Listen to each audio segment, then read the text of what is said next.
Alors, dernier retour d'expérience pour aujourd'hui, c'est Christophe Ernst qui va nous rejoindre. Il est dirigeant fondateur de WeGroup. WeGroup est une entreprise spécialisée, un des spécialistes majeurs français depuis 32 ans maintenant, reconnu pour ses capacités de détection et de prise en compte du risque amiante dans le domaine de l'industrie, du naval et du bâtiment. La technologie évolue, hein, on en a parlé au cours de notre table ronde, et le jumeau numérique peut devenir un outil au service de la gestion du risque amiante. C'est ce que vous nous proposez de partager. On va lancer le jingle, moi je vais lancer le chronomètre, et vous avez la parole.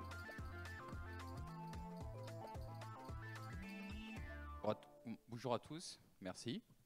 Donc effectivement, merci de m'avoir présenté. Donc Christophe Ernst, nous sommes un bureau d'études spécialisé dans la gestion des polluants, et en particulier l'amiante et tout ce qui est métaux lourds. Des matériaux qu'on a régulièrement employés et qu'on emploie encore pour certains depuis des décennies dans la fabrication et de bâtiments ou d'équipements industriels. On a aujourd'hui beaucoup parlé de, si j'ose dire, de maintenance préventive. On est quand même sur une tendance mondiale où il faut réduire les émissions de polluants.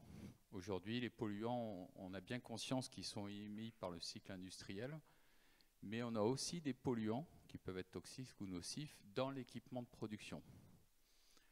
Ces polluants sont encadrés aussi bien par des réglementations nationales, internationales, par exemple l'amiante ou l'inventaire des matières dangereuses sur les navires, qui est une réglementation internationale. Une mauvaise gestion de ces polluants peut avoir un vrai impact et humain et économique, et le plus important, sur la disponibilité de l'outil de production.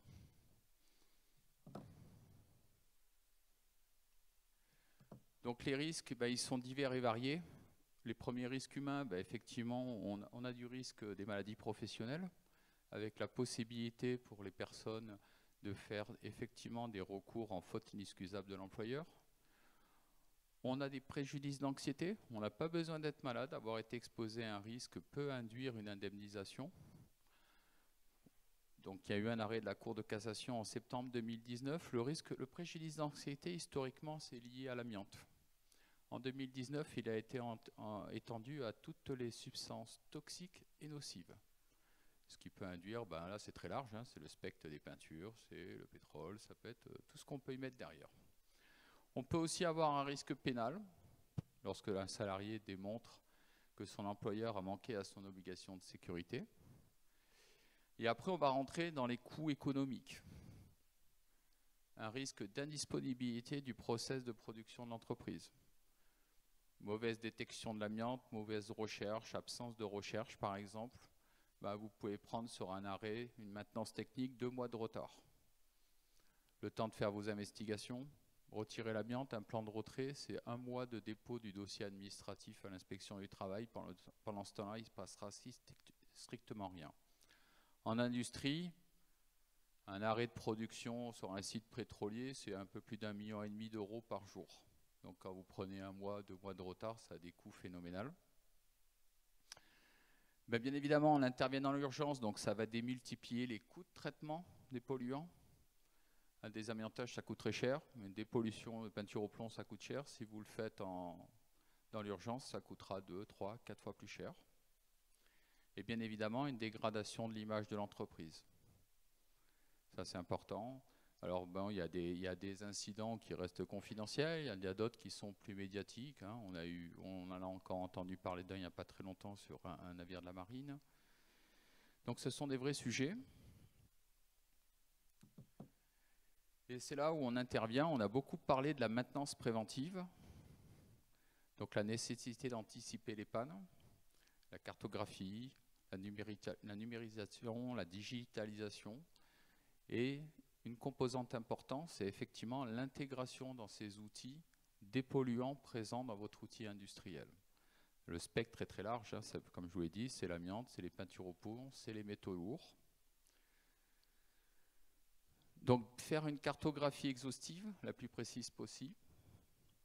La nécessité d'avoir un outil informatique pour gérer cette cartographie. Aujourd'hui, on a énormément d'industriels qui font des recherches de polluants, mais qui ne capitalisent pas sur cette information. On a eu des cas où dans certains sites industriels, hein, on est intervenu 7-8 fois sur le même équipement. Donc capitaliser sur l'information en la stockant, en la partageant, en la faisant vivre. Ça permet aussi de respecter la réglementation, parce que parfois dans certaines réglementations, par exemple allemande, vous avez l'obligation d'informer et de tracer le fait que vous ayez informé un tiers. Partager l'information à travers des outils. Aujourd'hui, utiliser la numérisation, l'outil 3D pour visualiser, pour stocker. Ça permet effectivement d'être plus pertinent dans l'information. Une information papier, une photo, c'est parlant, mais une visibilité 3D d'un ouvrage ou autre, avec la possibilité d'aller chercher le matériau, d'aller chercher l'information, le document qui lit, est vraiment très important. Et bien évidemment, ça permet d'anticiper et de gérer les effets induits d'un risque. Aujourd'hui, un outil informatique, une bonne cartographie qui vous permet de gérer tous ces polluants, va vous permettre d'anticiper le risque que vont induire la présence d'amiante, de peinture au plomb, de métaux lourds dans votre équipement et donc derrière dans la maintenance opérationnelle. Ça permet aussi de gérer la fin de vie d'un équipement. Aujourd'hui, les grands donneurs d'ordre, par exemple les éoliennes, lancent des marchés de conception et prévoient le recyclage de leurs éoliennes. Cartographier, quand on stocke pendant 20-30 ans une information, c'est beaucoup moins coûteux et beaucoup plus efficace que quand on doit le faire à la fin de vie ou au recyclage de l'équipement. Ça permettra de recycler au meilleur coût et surtout de revaloriser au meilleur prix. Parce que certains équipements, ils sont soit pollués et ça devient un coût, soit on a une information sur les polluants très précise. Une fois qu'on a dépollué la partie de l'équipement, le reste peut être revalorisé. Par exemple, l'acier.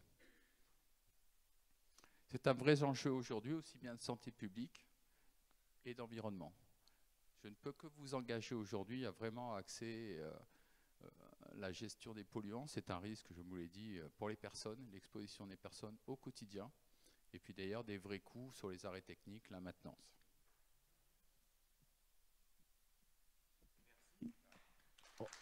Merci beaucoup, Christophe Ernst de WeGroup, pour ce focus sur les polluants.